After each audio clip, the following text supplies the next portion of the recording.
साथियों, पर्यावरण अध्ययन की ये जो पुस्तक है बीए फाइनल में, जिसका नाम है पर्यावरण संरक्षण एवं समाज, ये उसका तीसरा अध्याय है जिसका नाम है पर्यावरण सुरक्षा के लिए अंतर्राष्ट्रीय प्रयास।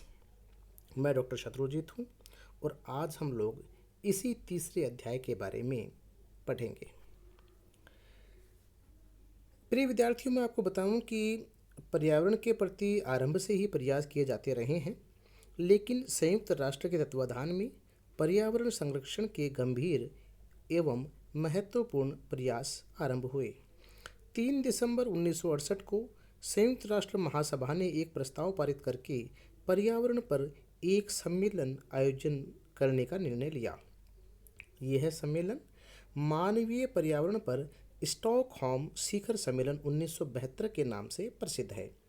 संयुक्त राष्ट्रीय मानवीय पर्यावरण सम्मेलन स्टॉकहोम, स्वीडन में 5 जून से 16 जून 1972 तक आयोजित किया गया।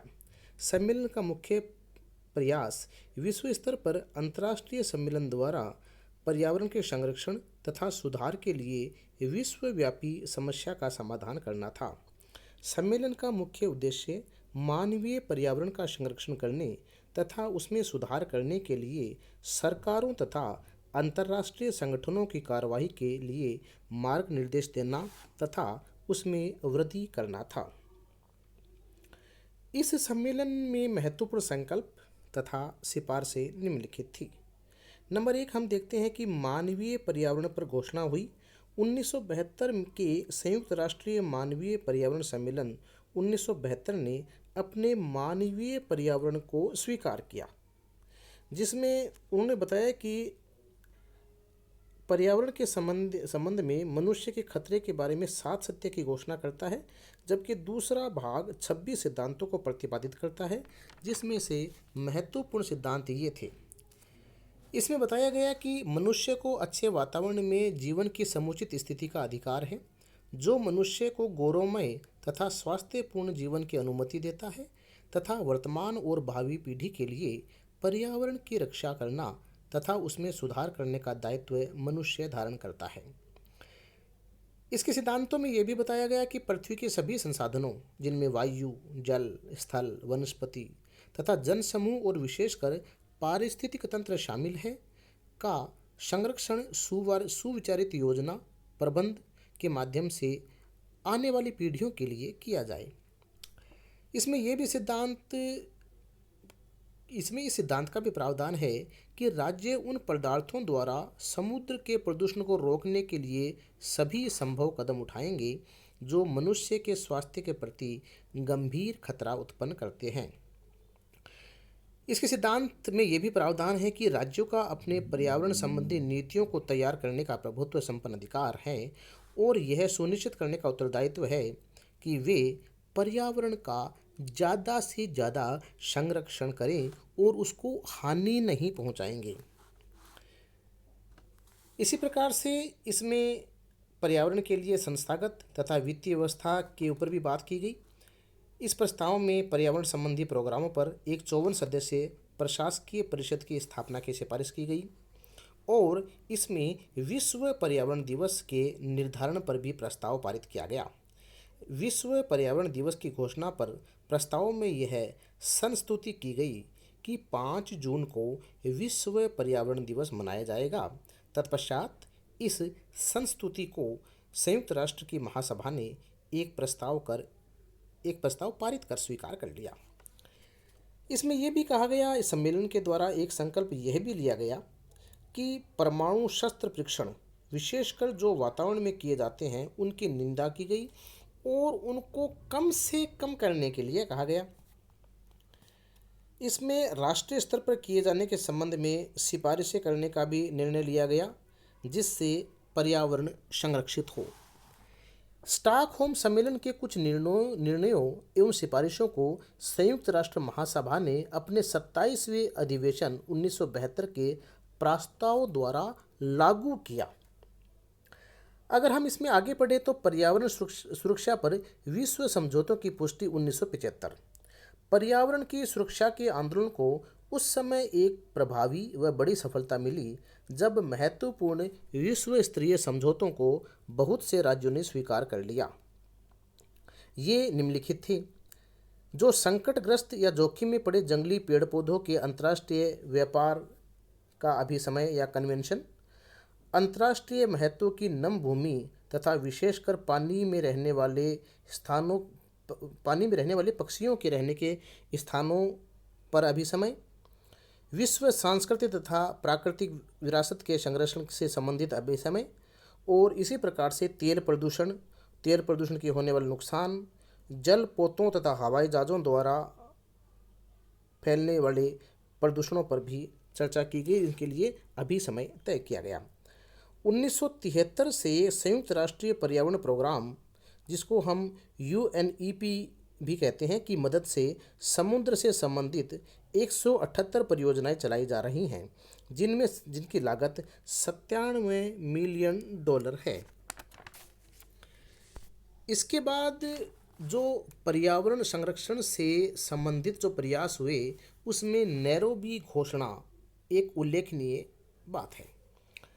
नैरोबी में 1982 में स्टॉकहोम सम्मेलन की 10वीं वर्षगांठ का आयोजन किया गया एवं इस अवसर पर पर्यावरण की सुरक्षा के संदर्भ में विभिन्न समझौतों को स्वीकार किया गया। इसमें विलुप्त वन्य जीवों के व्यापार से संबंधित प्रावधान, अंतर्राष्ट्रीय प्राकृतिक संपदा, खुले समुद्र में प्रदूषण आदि से संबंधित प्रावधानों को स्वीकार किया गया। स्टॉकहोम सम्मेलन की सिफारिशों के परिणाम स्वरूप ही संयुक्त राष्ट्रीय पर्यावरण कार्यक्रम का गठन किया गया, जिसका मुख्यालय नैरोबी में ही स्थापित किया गया। इसके पश्चात 1985 में वियना सम्मेलन ओजोन परत की सुरक्षित करने के संदर्भ में हुआ। इसमें यह भी बताया गया कि CFC, जिसे हम लोग क्लोरोफ्लोरोकार्बन कहते हैं, वह ओजोन की परत को सबसे अधिक हानि पहुंचाता है, जिसके परिणाम स्वरूप सूर्य की जो अल्ट्रावायलेट किरणें हैं वो सीधी पृथ्वी पर पड़ती है। ये कैंसर जैसी बीमारी का कारण होती है। इस वियना सम्मेलन में CFC के उत्पादन पर प्रतिबंध लगाने का प्रस्ताव पारित किया गया। इसके बाद में जो अगला सम्मेलन हुआ या जो अगला प्रयास हुआ जो अंतर्राष्ट्रीय स्तर पे था, वो था रियो उद्घोषणा। स्टॉकहोम सम्मेलन के 20 वर्ष बाद ब्राज़ील की राजधानी रियो डी जेनेरियो में संयुक्त राष्ट्र के तत्वाधान में पृथ्वी शिखर सम्मेलन हुआ। इसका आयोजन विकास एवं पर्यावरण पर संयुक्त राष्ट्र सम्मेलन के द्वारा 3 जून से 14 जून 1992 तक किया गया। इसमें 172 देशों ने भाग लिया, जिसमें से 108 देशों के राष्ट्राध्यक्षों ने इसमें भागीदारी की। इस शिखर सम्मेलन के महासचिव कनाडा के मॉरिस F. स्ट्रॉन्ग थे। इस शिखर सम्मेलन का मुख्य विषय पर्यावरण एवं संतुलित विकास था। इस शिखर सम्मेलन के साथ ही एक गैर सरकारी संगठन ने भी इस शिखर सम्मेलन में भाग लिया, जिसमें 2400 संगठनों के 17,000 लोगों ने भाग लिया। रियो शिखर सम्मेलन के परिणाम स्वरूप एक उद्घोषणा की गई, जिसे एजेंडा 21 का नाम दिया गया। इस शिखर सम्मेलन में स्टॉकहोम के प्रावधानों को पुनः स्वीकार करते हुए उन्हें लागू करने की वचनबद्धता को दोहराया गया। रियो में जो सम्मेलन हुआ, इसमें कुल 27 सिद्धांतों को स्वीकार किया गया, जिसमें से जो निम्नलिखित हैं: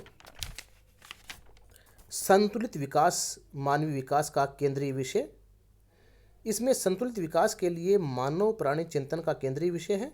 मानवता को प्रकृति के साथ एक स्वस्थ एवं सामाजिक जीवन जीने का अधिकार है। दूसरा था, दूसरे राष्ट्रों पर प्राकृतिक संसाधनों के दोहन का प्रभाव नहीं होना चाहिए। विकास भविष्य के पर्यावरण से संबंधित होना चाहिए। संतुलित विकास एवं पर्यावरण एकीकृत हो। गरीबी का उन्मूलन किया जाए। विकासशील एवं अविकसित देशों को प्राथमिकता दी जाए। वैश्विक सहयोग की भावना का विकास किया जाए। जनसंख्या नीति का निर्धारण किया जाना चाहिए। तकनीकी एवं वैज्ञानिक सहयोग किया जाना चाहिए। इसमें बताया गया कि राष्ट्रों को संतुलित विकास को प्राप्त करने के उद्देश्य से स्वयं क्षमता निर्माण को सशक्त बनाने के लिए वैज्ञानिक जानकारी में सुधार, वैज्ञानिक एवं तकनीकी ज्ञान का आदान प्रदान करने के लिए सभी को सहयोग करना होगा। इसमें पर्यावरण के लिए नागरिकों की भूमिका और राष्ट्रीय कानूनों के निर्माण की भी बातें हुई। रियो उद्घोषणा में खुली अंतर्राष्ट्रीय आर्थिक व्यवस्था की स्थापना में बल दिया गया और नागरिकों के लिए क्षतिपूर्ति का प्रावधान किया गया। यानी राष्ट्रों को पर्यावरण प्रदूषण और पर्यावरण असंतुलन के कारण होने वाली हानि के लिए नागरिकों अथवा पीड़ितों के लिए क्षतिपूर्ति से संबंधित कानूनों का निर्माण करना चाहिए। इसमें पर्यावरण के प्रति राष्ट्रों का उत्तरदायित्व स्वीकार किया गया, अंतर्राष्ट्रीय मापदंड निर्धारित किए गए और ये भी कहा गया कि राष्ट्रीय स्तर पर ऐसे प्रयास होने चाहिए जिनसे पर्यावरण में जो प्रदूषण होता है उसके कारणों की जांच होनी चाहिए। इसमें विचार विमर्श के लिए भी प्रावधान था कि राष्ट्रों को पर्यावरण के संबंध में संबंधित राष्ट्रों से सद्भावना और अच्छे वातावरण में विचार विमर्श करना चाहिए। पर्यावरण संरक्षण में महिलाओं की भूमिका, युवाओं की भूमिका और स्थानीय लोगों की भूमिका की बात की गई। इसमें लोगों की सुरक्षा और विकास एवं पर्यावरण जो अविभाज्य है की बात की गई। इसमें कहा गया कि शांति, पर्यावरण संरक्षण एवं विकास में परस्पर अंतः निर्भरता है एवं ये अविभाज्य है।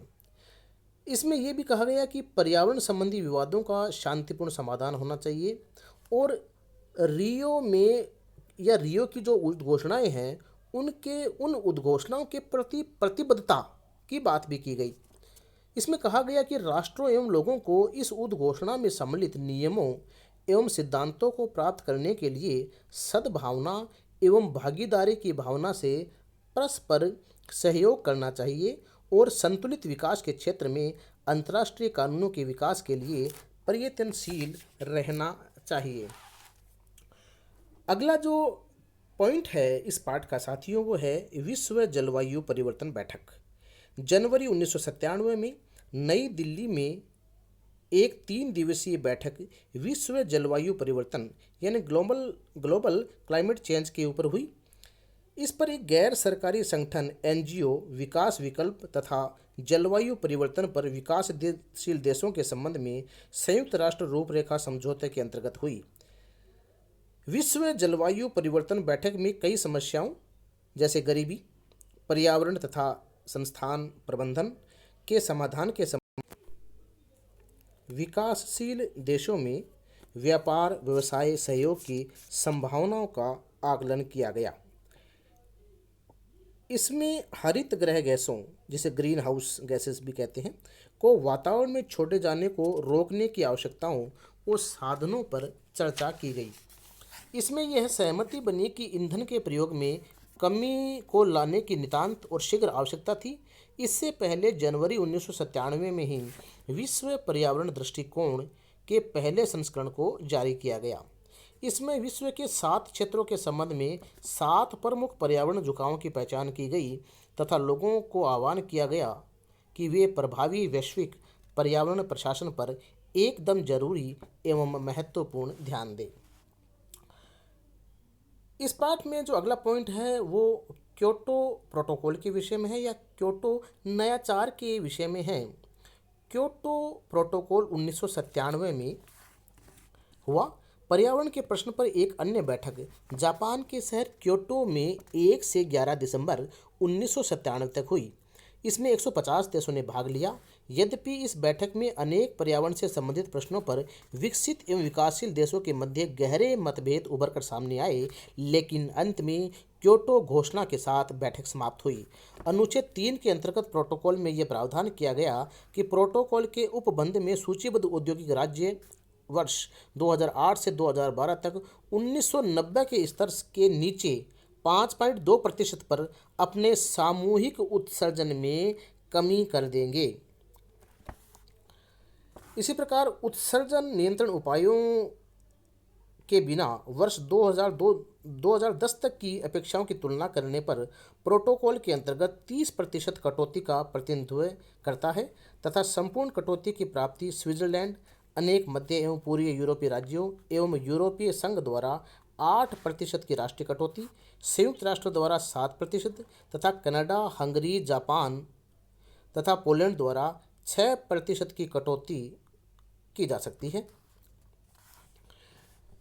इसमें गैसों को छोड़ने के व्यापार तथा गैसों को छोड़ने में कटौती के लिए स्वच्छ विकास संयंत्रों को लागू करने की बात भी स्वीकार की गई। प्रोटोकॉल राज्यों के हस्ताक्षर के लिए 16 मार्च 1998 को खोला गया। हस्ताक्षर हेतु प्रोटोकॉल का प्राकट्य दिनांक 16 मार्च 1998 को न्यूयॉर्क में हुआ था। इसके बाद ब्यूनिस एरिस बैठक या ब्यूनिस एरिस कन्वेंशन जो 1998 में हुआ। ब्यूनिस एरिस जो है अर्जेंटीना में है। यह बैठक क्योटो घोषणा की समीक्षा के लिए की गई। इस बैठक में विभिन्न राज्यों द्वारा राष्ट्रीय स्तरों पर ग्रीन हाउस गैसों के छोड़े जाने के संबंध में किए गए कार्यों की समीक्षा की गई तथा ऊर्जा क्षेत्र की नई तकनीकों को विकसित करने के संबंध में चर्चा की गई। क्योटो सम्मेलन में उठाए गए सभी मुद्दों आदि की आर्थिक और राजनीतिक स्तर पर चर्चा की गई। इस प्रकार से हम निष्कर्ष निकालते हैं कि संयुक्त राष्ट्रीय पर्यावरण कार्यक्रम के अंतर्गत लगातार बैठकें होती रहती हैं। इसमें विभिन्न शिखर सम्मेलनों और बैठकों में हुई घोषणा के क्रियान्वयन की समीक्षा की जाती है। संयुक्त राष्ट्र के तत्वाधान में पर्यावरण के संरक्षण के लिए व्यापक रूप से अंतर्राष्ट्रीय कानूनों का निर्माण हुआ है। यूएनईपी के कार्यकारी निर्देशक ने वैश्विक मंत्रियों की पर्यावरण परिषद के 22वें अधिवेशन में जनवरी 2003 में बोलते हुए कहा था कि अब हमारे पास विस्तृत एवं सामंजस्यपूर्ण अंतर्राष्ट्रीय पर्यावरण कानून है। हमारे पास पर्यावरण एवं पोषणकारी विकास के लिए मार्गदर्शक नीतियां हैं। धन्यवाद।